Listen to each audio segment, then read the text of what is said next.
మన భావితరాలకు నష్టం జరగకుండా ప్రతి ఒక్కరూ బాధ్యతతో వ్యవహరించాలని జిల్లా కలెక్టర్ రేత్రిపాటి హితవు పలికారు. సమాజం కోసం మనం ఏం చేస్తున్నామన్నది ప్రతి ఒక్కరూ గుర్తెరిగి బాధ్యతతో మెలగాలని సూచించారు. ప్రజాపాలన ప్రగతి ప్రణాళిక 99 రోజుల కార్యాచరణలో భాగంగా జిల్లాలో గురువారం గ్రామ వార్డు సభలకు శ్రీకారం చుట్టారు. మోపాలు మండలం న్యాలకల్లో గ్రామ సచివాలయం ప్రాంగణంలో సర్పంచ్ చంద్రకళ అధ్యక్షతన జరిగిన గ్రామ సభకు జిల్లా కలెక్టర్ రేత్రిపాటి, పోలీస్ కమిషనర్ సాయి చైతన్య ముఖ్య అతిథులుగా పాల్గొన్నారు. ప్రభుత్వం ప్రతిష్టాత్మకంగా అమలు చేస్తున్న సంక్షేమ పథకాల గురించి సంబంధిత శాఖల అధికారులు గ్రామస్తులకు వివరించడంతో పాటు ప్రత్యేక ఓటర్ల సవరణ ప్రక్రియకు సహకరించడం, పంటల మార్పిడి, పర్యావరణ పరిరక్షణ, పరిసరాల పరిశుభ్రత, పచ్చదనం పెంపొందించాల్సిన ఆవశ్యకత, సైబర్ నేరాల పట్ల అప్రమత్తంగా ఉండడం, వర్షపు నీటిని ఒడిసిపట్టడం, భూగర్భ జలాల పెంపుదల, తడిపొడి చెత్తను వేరువేరుగా సేకరించడం, ఘన వేడతల నిర్వహణ తదితర అంశాలపై అవగాహన కల్పించారు. కలెక్టర్ రేత్రిపాటి మాట్లాడుతూ ఎల్నినో ప్రభావంతో ఈసారి వర్షాభావ పరిస్థితులు నెలకొనే అవకాశాలున్నాయని వాతావరణ శాఖ సూచనలు చేసినందున తదనుగుణంగా అనుకూలమైన పంటలను ఎంచుకోవాలని రైతులకు హితవు పలికారు. పంట మార్పిడి విధానాలను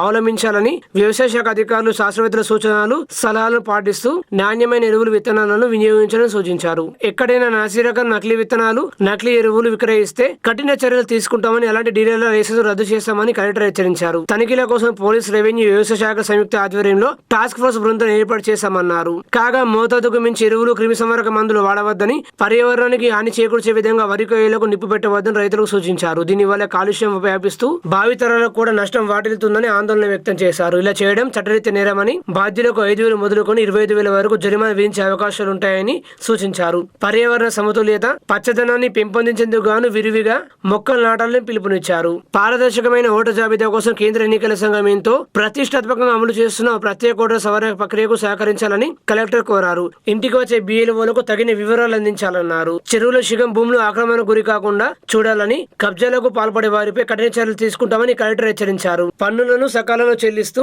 గ్రామాల అభివృద్ధికి కలిసికట్టుగా కృషి చేయాలని హితవు పలికారు. పోలీస్ కమిషనర్ సాయి చైతన్య మాట్లాడుతూ శాంతి భద్రతల పరిరక్షణ ప్రతి పౌరుడి బాధ్యత అని గుర్తు చేశారు. శాంతియుత వాతావరణం నెలకొని ఉన్న ప్రాంతాలు సత్వర అభివృద్ధి సాధిస్తాయని అన్నారు. నేరాల నియంత్రణకు ఉపకరిస్తూ నేరాలు జరిగిన సందర్భాల్లో నిందితుల ఆచూకీ తెలుసుకునేందుకు ఉపకరించే సీసీ కెమెరాలను ఏర్పాటు చేసుకోవాలని సూచించారు. సైబర్ నేరాల పట్ల అప్రమత్తంగా ఉండాలని, మత్తు పదార్థాలు, దురలవాట్లకు యువత దూరంగా ఉండాలని హితవు పలికారు. రోడ్ సేఫ్టీ కమిటీని ఏర్పాటు చేసుకుని రోడ్డు ప్రమాద నియంత్రణ కోసం కృషి చేయాలన్నారు. ఎక్కడైనా అసాంఘిక కార్యకలాపాలు జరుగుతున్నట్టు గమనిస్తే వెంటనే పోలీసులకు సమాచారం అందించాలని, ప్రజలకు భద్రత కల్పించడానికి పోలీస్ శాఖ ఎల్లవేళలా సమేతంగా ఉంటుందన్నారు. ఈ గ్రామ సభలో జిల్లా పంచాయతీ శాఖ అధికారి శ్రీనివాసరావు, మండల ప్రత్యేక అధికారి Tirumala Prasad, Nizamabad ACP Prakash, DLPO Srinivas, MPDO Ramul Naik, తహసీల్దార్ రేఖ, మండల వ్యవసాయ శాఖ అధికారి జాదవ్ హీరా, వివిధ శాఖల అధికారులు పాల్గొన్నారు. కానీ మీరు సరైన విత్తనాల్ని వాడకపోతే, సరే ఫలానా ఏదో 1, 2, 4 అని ఇంకా ఉన్నాయి కదా, కొన్ని చాలా పేరుతో ఉన్నాయి. మొక్కల్లో ఫస్ట్ వచ్చింది, నెలకల్లో ఫస్ట్ వచ్చింది, అలా పంపిస్తూ ఉంటాం. మళ్ళీ వాళ్ళు రైస్ మిల్ దగ్గరికి పోతారు. రైస్ మిల్లో మీరు అంత తాలు తరుగుతూ పంపిస్తే అక్కడ దిగడానికి టైం పడుతుంది కదా. సరే మీ 10 బస్తా ఎక్కువ అయినా సరే అక్కడ మళ్ళీ కటింగ్ జరుగుతుంది, సో అంతా సమానం అయిపోతుంది. కానీ మీ టైం వృధా అవుతుంది అండి. ఇప్పుడు ఒక రైతులు ఒక కొనుగోలు కేంద్రాల్లో ఎన్ని రోజులు ఉండాలి చెప్పండి? మీ అందరూ కూడా బాధపడతారు కదా. మీ బాధ చూసి మేము బాధపడతాము. మాకైతే ఇంకా ఉంటుంది, పైన నుంచి తిట్లు కూడా పడుతుంది. పోలీస్ సహకారంతో, వ్యవసాయ సహకారంతో ఒక టాస్క్ ఫోర్స్ ఏర్పాటు చేశామండి. ISO లేని విత్తనాలు ఎవరైనా అమ్మితే కనుక మీ మీద తప్పకుండా కఠినమైన చర్యలు ఉంటుంది, ఆ డీలర్ మీద ఉంటుంది. తప్పకుండా లైసెన్స్ క్యాన్సిల్ చేస్తామనేది కూడా నేను ముందే సూచిస్తున్నానండి.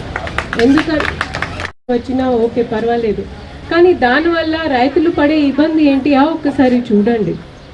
అండ్ నేను రైతు తప్పు అనట్లేదు. ఒక్కసారి అంత కాయ వచ్చిన తర్వాత, పండించిన తర్వాత కలెక్టర్ వస్తే మరి 3 నెలల మనం చరిత్రలో పోలేము కదా. సో అందుకే మీరు కూడా విత్తనాలు వేసేటప్పుడు జాగ్రత్తగా చూడండి. ISO అనేది ఒక సర్టిఫికేట్ ఉంటుంది.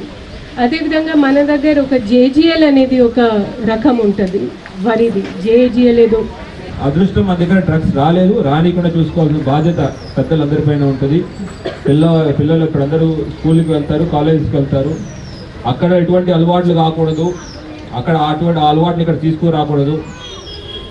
మీ విలేజ్లో యాక్చువల్లీ విలేజ్ లెవెల్లో మీకు గ్రామ రోడ్ సేఫ్టీ కమిటీ ఒకటి ఉండాలి, రోడ్స్ యొక్క సేఫ్టీ అవన్నీ చూసుకోవడానికి. అట్లానే డ్రగ్స్ రానికుండా పెద్దలందరూ మీరు కష్టపడాలి. Will take action. అది పోలీసు వాళ్ళు ఉండేది అందుకోసం. నిజామాబాద్ పోలీసు యొక్క లోగో ఏం తెలుసు మీన్ ట్యాగ్ లైన్ ఏంటంటే దుష్ట శిక్షణ శిష్ట రక్షణ. దుష్టుల్ని శిక్షించాలి, శిష్టుల్ని రక్షించాలి, అంటే మంచుల్ని కాపాడాలి. మన నిజామాబాద్ పోలీస్దే అది.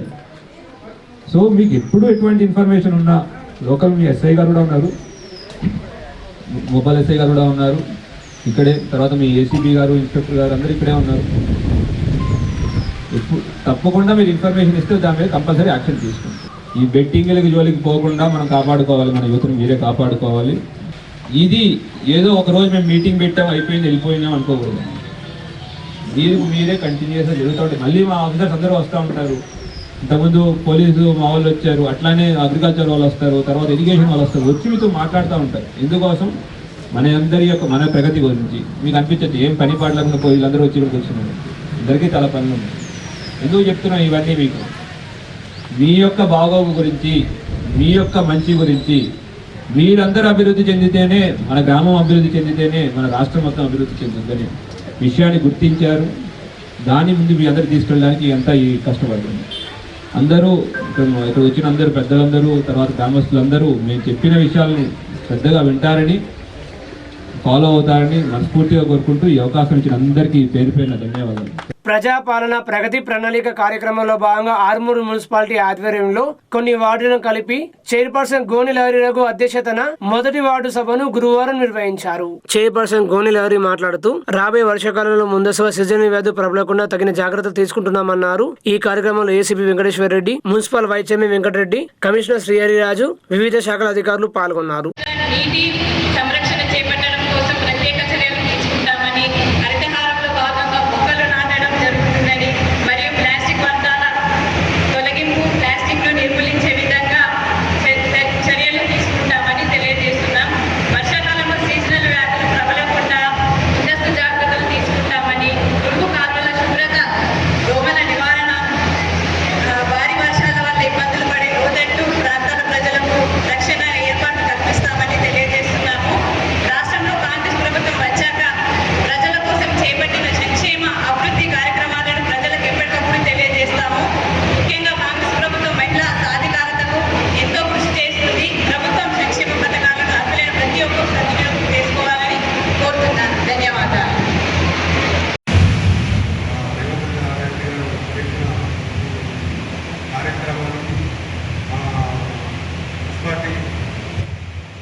మున్సిపల్ శాఖ వారికి, మా వ్యవసాయ శాఖ వారికి, నిర్మాణ శాఖ వారికి, పోలీస్ శాఖ వారికి, ఎక్సైజ్ శాఖ వారికి, నీటిపాలన శాఖ అందరికీ, మా డిఎస్పీ గారికి, సిఐ గారికి, మా చైర్మన్ గారికి అందరికీ ఈ ప్రభుత్వ కార్యక్రమానికి వచ్చిన ప్రజలందరికీ, ప్రెస్ వాళ్ళకు, మీడియా వారికి అందరికీ నమస్కారం చెప్తూ ఈ కార్యక్రమాన్ని అందరికీ మంచిగా చేయాలని ఈ ప్రభుత్వ కార్యక్రమం చేసినందుకు గౌరవ ముఖ్యమంత్రి గారికి అందరికీ ధన్యవాదాలు.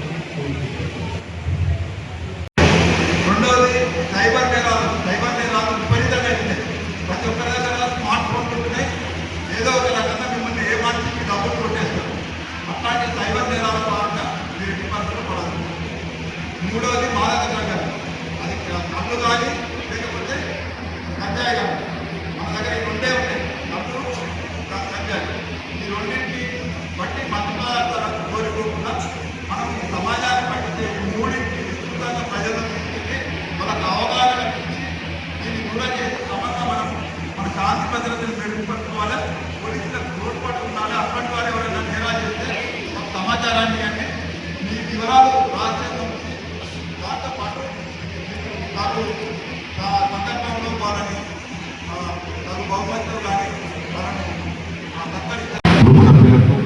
అలాగే వార్డ్ ఆఫీసర్లకు మరియు వివిధ వార్డులకు తెచ్చిన ప్రజలకు, తర్వాత కార్యాలయం స్టాఫ్ అందరికీ, మరి పోలీస్ సిబ్బందికి, సిపి గారికి, సిఐ గారికి, మరి వివిధ శాఖల నుంచి వచ్చిన అందరు అధికారులకు, మరి పాత్రికేయ సోదరులకు అందరికీ పేరు పేరున నమస్కారాలు, ధన్యవాదాలు తెలుపుకుంటూ ఇంతటితో ఈ సమావేశం ముగిస్తున్నట్టు తెలియజేస్తాను.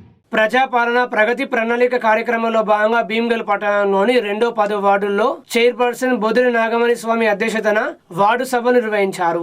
2వ వార్డులలో వార్డు సభలను మున్సిపల్ చైర్పర్సన్ బొదిరి నాగమణి స్వామి అధ్యక్షతన నిర్వహించడం జరిగిందని కమిషనర్ గజానన్ తెలిపారు. ఈ సమావేశంలో ప్రజాపాలన ప్రగతి ప్రణాళికకు సంబంధించిన అనేక అంశాలను ప్రజలకు వివరించారు. రాబోయే వర్షాకాలం దృష్ట్యా వర్షాకాల సన్నద్ధత, ప్రజలు డెంగ్యూ మలేరియా బారిన పడకుండా పరిసరాల పరిశుభ్రత, సురక్షిత త్రాగునీరు, తడిపొడి చెత్త సేకరణ గురించి ప్రజలకు అవగాహన కల్పించారు. రాబోయే వర్షాకాలంలో ప్రతి ఒక్కరు మొక్కలు నాటాలని ప్రజలకు సూచించారు. ఈ యొక్క కార్యక్రమంలో వివిధ శాఖల అధికారులు వారి యొక్క ప్రగతి ప్రణాళికను చదివి వినిపించారు. ఈ కార్యక్రమంలో వైస్ చైర్పర్సన్ సంటి లత నరసయ్య, కౌన్సిలర్ కుశలత అనంతరావు, వివిధ శాఖల అధికారులు, మహిళా సంఘాల సభ్యులు, వార్డు ప్రజలు తదితరులు పాల్గొన్నారు.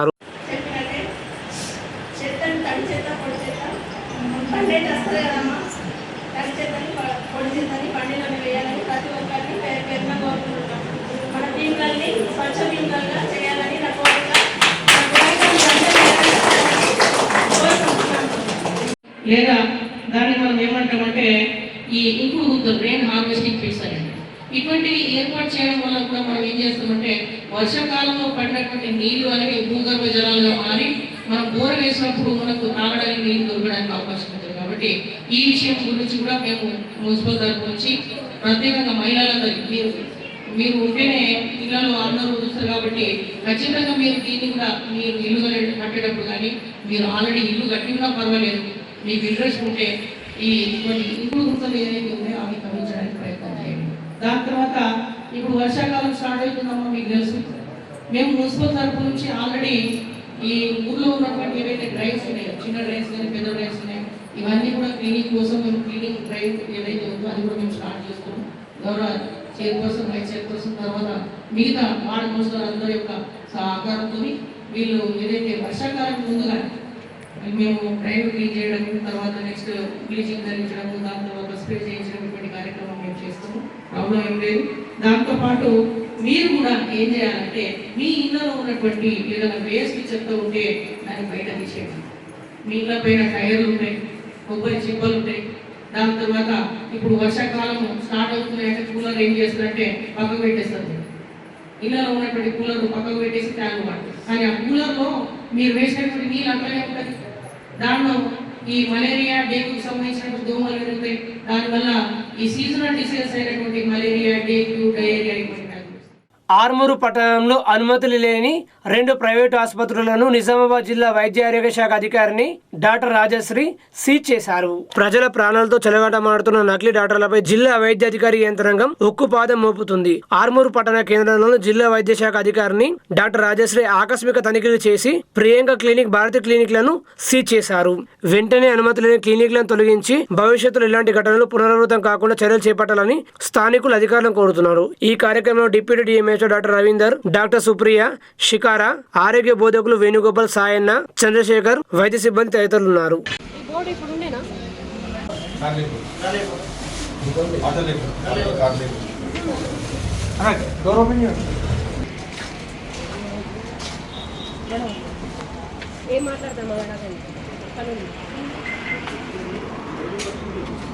ప్రజలకు అవగాహన కల్పించారు మీరు.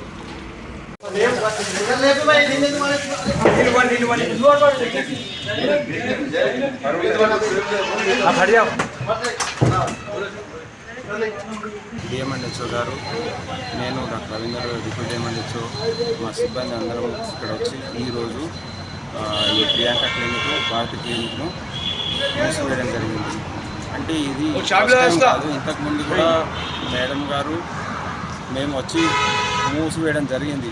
కానీ వాళ్ళు కలెక్టర్ దగ్గరికి వెళ్ళి మేము అందులోనే రెసిడెన్స్ ఉంటున్నాం, మేము ఇట్లాంటి ట్రీట్మెంట్ చేయము, ఆ పక్క డోర్ వేసుకొని మేము ఉండడానికి, మా పిల్లలు చదువుకోవడానికి ఉపయోగపడుతుంది మేడం, మేము ఎట్లాంటి ట్రీట్మెంట్ చేయమని చెప్పేసి తెచ్చుకొని పర్మిషన్ తెచ్చుకొని మళ్ళీ ట్రీట్మెంట్ స్టార్ట్ చేయడం వల్ల మళ్ళీ మనం మూసేయడం జరిగింది.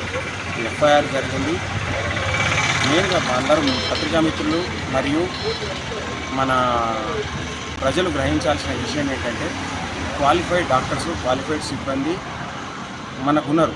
ఇంతకుముందు కొద్ది షార్టేజ్ ఉంటుండే, ఇప్పుడు విలేజ్లలో ఎమ్మెల్యేస్పీ, ఏఎన్ఎం వాళ్ళు ఉన్నారు, పిఎస్సీలలో స్పెషలిస్ట్ డాక్టర్లు, మామూలుగా ఎంబీబీఎస్ డాక్టర్లు ఉన్నారు, ఏరియా హాస్పిటల్ ఉంది, డిస్ట్రిక్ట్ హాస్పిటల్ ఉంది. డిస్ట్రిక్ట్ హాస్పిటల్లో స్పెషలిస్టులు, సూపర్ స్పెషలిస్టులు అవైలబుల్ ఉన్నారు. సో మీరు తప్పుడు బైపాస్ ట్రీట్మెంట్ కాకుండా కరెక్ట్ ట్రీట్మెంట్ని క్వాలిఫైడ్ డాక్టర్స్ దగ్గర నుంచి తీసుకుంటే బాగుంటుంది. ఇట్లాంటి వాళ్ళు నాన్ క్వాలిఫైడ్ చేస్తాం మొరటు రకం ఆయుర్వేదిక్ అని చెప్తున్నారు కానీ వాళ్ళు క్వాలిఫైడ్ ఆయుర్వేదిక్ కూడా కాదు. మొరటు చాలా మనకు పేషెంట్ల నుంచి కూడా చాలా కంప్లైంట్స్ వచ్చినాయి, చాలా ప్రాబ్లమ్స్ జరిగి అవన్నీ జరుగుతూ ఉన్నాయి. మీరు ప్రజలు మెయిన్గా గ్రహించాల్సింది ఏంటంటే ఇవన్నీ కాకుండా పిఎస్సీలకు వెళ్ళి లేదంటే డైరెక్ట్ జీజీహెచ్కి వెళ్ళినా కూడా మంచి మంచి సర్వీసులు అందుతూ ఉన్నాయి. కాబట్టి దాన్ని వినియోగించుకోండి. మీరు ఇట్లాంటి ప్రకటనలు కానీ ఎవరైనా చెప్పితే కానీ వాళ్ళు అన్నిటికీ తప్పుడు ట్రీట్మెంట్ ఇచ్చి ఏదో కొన్ని వాళ్ళకు అవసరం లేకున్నా కూడా ఏదో వాళ్ళు బాగుపడిపోయినప్పుడు వాళ్ళు నిజమైన ట్రీట్మెంట్ అనుకొని మభ్యపడి వేరే వాళ్ళని కూడా ప్రోత్సహిస్తూ ఉన్నారు. అట్లాంటివి జరగకుండా ప్రజలే మెయిన్గా ఇట్లాంటి క్వాలిఫైడ్ పర్సన్స్ కాకుండా క్వాలిఫైడ్ డాక్టర్ ఇప్పుడు ప్రతి మండల్ లెవెల్లో కూడా పర్మిషన్ ఇచ్చిన హాస్పిటల్ ఉన్నాయి, మన గవర్నమెంట్ ఉన్నాయి. ఇట్లాంటి దగ్గర వెళ్ళి ట్రీట్మెంట్ తీసుకుంటే బాగుంటుంది. మన ప్రజలు మెయిన్గా అవగాహన తెచ్చుకొని చైతన్యం తెచ్చుకున్నప్పుడే ప్రతి కూడా సక్సెస్ అవుతుంది. కానీ ఒక్కటి అధికారులు చేయడం వల్ల కూడా సక్సెస్ ఇది గ్రహించి పత్రికా మిత్రులు దీన్ని ప్రజల్లోకి ప్రతి విషయాన్ని బలంగా తీసుకుపోయి మనం అందరూ ఆరోగ్యమైన వాతావరణం క్రియేట్ చేసుకుంటామని ఆశిస్తున్నాం. ఈ సీజ్ చేయడం వెనకాల సీజ్ చేసినప్పటికీ మళ్ళీ తిరిగి ఓపెన్ చేసిన దాని వెనకాల మన రాజస్థాన్ నాయకులే ఆ విషయము మనకు వాళ్ళు చెప్పిన విషయం తెలుసుకున్న విషయం ఏంటంటే ఎవరైనా ఉండొచ్చు మనకు తెలియదు. కానీ మెయిన్గా వాళ్ళు పోయి కలెక్టర్ దగ్గర రిక్వెస్ట్ చేసుకున్నది ఏంటంటే మాకు చిన్న పిల్లలు ఉన్నారు, ఎగ్జామ్స్ ఉన్నాయి, మేము ఉండేది పైన ఉంటాం కింద మాకు పోవడానికి తవ్వలేదు, మేము ఎట్లాంటి ట్రీట్మెంట్ చేయమని మేడంతో హామీ ఇచ్చి బతిమలాడుకుంటే హ్యుమానిటేరియన్ గ్రౌండ్లో కూడా మేడం ఏంటంటే వాళ్ళు ట్రీట్మెంట్ చేసుకోవట్లేదు అని చెప్పేసి ఈ క్లినిక్ క్లోజ్ చేసేసి ఇల్లుకు మాత్రమే తోవయ్యండి అంటే వీళ్ళు దాన్ని మిస్యూజ్ చేస్తూ ఉన్నారు. మెయిన్గా ఏంటంటే మీరు పత్రికా మిత్రులు మరి ప్రజలు గ్రహించాల్సింది ఏంటంటే ఇదొక్కటే కాదు, ఇట్లాంటి గల్లీకి ఉన్నాయి.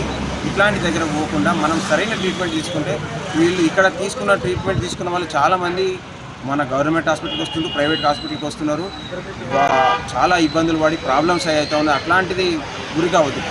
ప్రజలు క్వాలిఫైడ్ డాక్టర్స్ కూడా క్వాలిటీ మీద దృష్టి పెట్టి ఆరోగ్యం అంటే అన్నిటికంటే ముఖ్యం ఆరోగ్యం. కాబట్టి ఆరోగ్యంగా ఉన్నప్పుడు అన్ని పనులు సరిగ్గా చేసుకుంటాం. కాబట్టి మెయిన్గా మన ప్రజలము మనమందరము చైతన్యం అయితేనే ఇట్లాంటి దొంగ ట్రీట్మెంట్ కానీ దొంగ వ్యక్తులు కానీ సమాజంలో ఉండకుండా పోతారు. ప్రజలు మనం అందరం చైతన్యం చేయాల్సిన అవసరం ఉంది.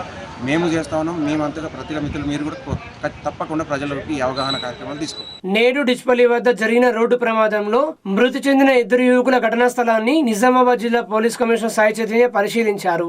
జరిగిన రోడ్డు ప్రమాదంలో 2 యువకులు మృతి చెందిన ఘటనపై నిజామాబాద్ జిల్లా పోలీస్ కమిషనర్ సాయి చైతన్య సంఘటనా స్థలాన్ని సందర్శించి క్షుణ్ణంగా పరిశీలించారు. ఈ సందర్భంగా ప్రమాదం జరిగిన తీరును సంబంధిత పోలీస్ శాఖ అధికారులను అడిగి తెలుసుకున్న కమిషనర్ ప్రమాదానికి దారితీసిన పరిస్థితులను సమీక్షించారు. అనంతరం జాతీయ రహదారి అధికారులు, రవాణా శాఖ అధికారులు మరియు పోలీస్ శాఖ అధికారులతో మాట్లాడి భవిష్యత్తులో ఇలాంటి ప్రమాదాలు పునరావృతం కాకుండా తక్షణ చర్యలు చేపట్టాలని ఆదేశించారు. ముఖ్యంగా ప్రమాదాలు ఎక్కువగా జరిగే ప్రాంతాలను గుర్తించి హెచ్చరిక బోర్డులు ఏర్పాటు చేయడం, ప్రమాదకర మలుపుల వద్ద రిఫ్లెక్టర్లు, సైన్ బోర్డులు, స్పీడ్ నియంత్రణ సూచికలు ఏర్పాటు చేయడం, రాత్రి సమయంలో వాహనదారులకు స్పష్టంగా కనిపించే విధంగా వెలుతురు సదుపాయాలు కల్పించడం, అతివేగాన్ని నియంత్రించేందుకు ప్రత్యేక చర్యలు చేపట్టాలని సూచించారు. అదేవిధంగా వాహనదారులు ట్రాఫిక్ నిబంధనలను తప్పనిసరిగా పాటించాలని, నిర్లక్ష్యంగా మరియు అతివేగంగా వాహనం నడపరాదని, ద్విచక్ర వాహనాలు తప్పనిసరిగా హెల్మెట్ ధరించాలని, సురక్షిత ప్రయాణానికి అవసరమైన అన్ని జాగ్రత్తలు తీసుకోవాలని కమిషనర్ ప్రజలకు విజ్ఞప్తి చేశారు. ఈ కార్యక్రమంలో Nizamabad ACP Prakash, Dichpally CI Vinod, Dichpally SI Arif, సంబంధిత అధికారులు పాల్గొన్నారు.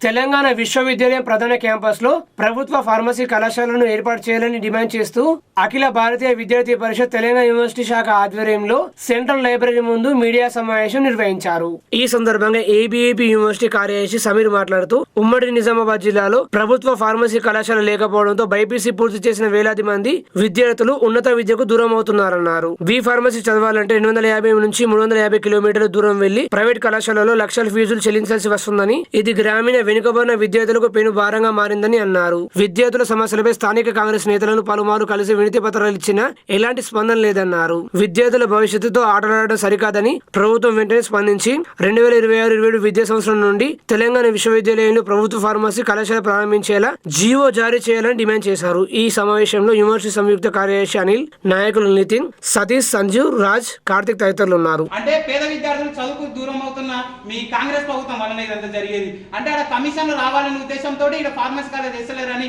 స్పష్టంగా కనబడుతుంది. ఖబర్దార్ మహేష్ కుమార్ గౌడ్ కావచ్చు, లేకపోతే కాంగ్రెస్ మంత్రులు కావచ్చు, సీనియర్ నాయకులు కావచ్చు, మీరు కానీ ఖబర్దార్ బిడ్డ, నీకు దమ్ము ధైర్యం ఉంటే ఈ తెలంగాణ విశ్వవిద్యాలయంలో అడుగు పెట్టి ఒకసారి చూడు. విద్యార్థుల మందనే మేకమై నిన్ను ఒక్క ఇంచు కూడా కాదు కదా, గేటు కూడా ముట్టుకొనియమని అఖిలభారతీయ విద్యార్థి పరిషత్ నుంచి హెచ్చరిస్తున్నాం. తెలంగాణ విశ్వవిద్యాలయం వీసీ గారు కావచ్చు, రిజిస్టర్ గారు కావచ్చు, ఎంబట్నే ఈ 26-27 అకాడమిక్ ఇయర్ లో ప్రభుత్వ ఫార్మసీ కాలేజ్ ని తీసుకొచ్చే విధంగా రాష్ట్ర ప్రభుత్వంతో కొట్లాడి ఎంబట్నే ఉత్తరాలు జారీ చేయవలసిందిగా ఇప్పుడున్న రిజిస్టర్లను కావచ్చు, వీసీలను కావచ్చు, ఇప్పుడున్న రాష్ట్ర ప్రభుత్వాన్ని కోరుతున్నాం. హైదరాబాద్ ఫార్మా హబ్ గా మారినప్పటికీ నిజామాబాద్ జిల్లాలో స్థానికంగా ఒక ఫార్మసీ కళాశాల లేకపోవడం వల్ల విద్యార్థుల యొక్క అవకాశాలను అందుకోలేకపోతున్నారని సందర్భంగా నేను తెలియజేస్తా ఉన్నాను. ఇంకేంటంటే ఈ యొక్క నిజామాబాద్ జిల్లాలో ప్రభుత్వ ఫార్మసీ కళాశాల లేకపోవడం వల్ల విద్యార్థులు వాళ్ళ యొక్క పరిశోధన రంగాల్లో కూడా అవకాశాలను కోల్పోతున్నారు. పరిశోధన అంటే డ్రగ్ డిజైన్, నానో టెక్నాలజీ, ఔషధావిష్కారం లాంటి పరిశోధనలు ఉంటాయి. అవి ఎలాంటి వాటికి సంబంధించిన ప్రత్యేక ఫార్మసీ ల్యాబ్స్ మరియు వాటికి ఒక ప్రభుత్వ ఫార్మసీ కళాశాల కావాలి. అవి లేకపోవడంతో ఈ యొక్క నిజామాబాద్ జిల్లాలో ఉన్న విద్యార్థుల ప్రతిభ అనేది వృధా అవుతుంది. ఇది ఈ యొక్క నిజామాబాద్ జిల్లాకు తీరని లోటు అని సందర్భంగా నేను తెలియజేస్తా ఉన్నాను. కాబట్టి ఇవన్నీ దృష్టిలో ఉంచుకొని ఈ యొక్క తెలంగాణ రాష్ట్ర ప్రభుత్వం, అదేవిధంగా ఈ యొక్క తెలంగాణ విశ్వవిద్యాలయంలో ఉన్న వైస్ ఛాన్సలర్ గారు వెంటనే స్పందించి ఈ యొక్క తెలంగాణ విశ్వవిద్యాలయంలో ఫార్మసీ కళాశాలను తీసుకురావాలని చెప్పేసి కోరుతా ఉన్నాము. ఇంకేంటంటే అందరూ ఫార్మసీ అంటే కేవలం మందులం కూడా అంటారు. ఫార్మసీ అంటే కేవలం మందులం కూడా కాదు, ఇది ఒక ప్రజా ఆరోగ్యంతో ముడిపడే శాస్త్రం. యావత్ ప్రపంచాన్ని గడగడలాడించినటువంటి కరోనా సమయంలో ఈ యొక్క ఫార్మసిస్టుల పాత్ర యావత్ ప్రపంచమే గుర్తించింది. అటువంటి ప్రతిష్టాత్మకమైన కోర్సు యొక్క నిజామాబాద్ జిల్లాలో ఉన్నటువంటి తెలంగాణ విశ్వవిద్యాలయంలో లేకపోవడం అనేది ఎంతో సిగ్గుచేటు అని సందర్భంగా నేను తెలియజేస్తా ఉన్నాను. ఈ యొక్క తెలంగాణ విశ్వవిద్యాలయంలో ప్రభుత్వ ఫార్మసీ కళాశాలను ఈ యొక్క విద్యా సంవత్సరం నుంచే మీరు ప్రారంభించాలని తెలియజేస్తా ఉన్నాను. లేని పక్షాన అఖిల భారతీయ విద్యార్థి పరిషత్ నుంచి పెద్ద ఎత్తున ఉద్యమాలకు శ్రీకారం చుట్టే అవకాశాలు అని చెప్పి తెలియజేస్తా ఉన్నాను. ప్రజాపాలన ప్రగతి ప్రణాళిక కార్యక్రమంలో భాగంగా మాక్లూరు మండలం సట్లాపూర్ తండ గ్రామ పంచాయతీ కార్యాలయంలో గ్రామ సభ నిర్వహించారు. ఈ గ్రామ సభలో సర్పంచ్ సూర్యప్రకాష్ పాల్గొని మాట్లాడుతూ వాయు కాలుష్యం, ఆరోగ్య సమస్యలు, పర్యావరణ నష్టం, అగ్ని ప్రమాదాల ముప్పు, నీళ్లలో తేమ తగ్గడం తదితర అంశాలపై ఈ గ్రామ సభలో చర్చించడం జరిగిందన్నారు. ఈ కార్యక్రమంలో ఉప సర్పంచ్ మహిపాల్, పంచాయతీ కార్యదర్శి సుప్రియ, కారోబర్ నవీన్, వార్డు సభ్యులు, గ్రామస్తులు తదితరులు పాల్గొన్నారు.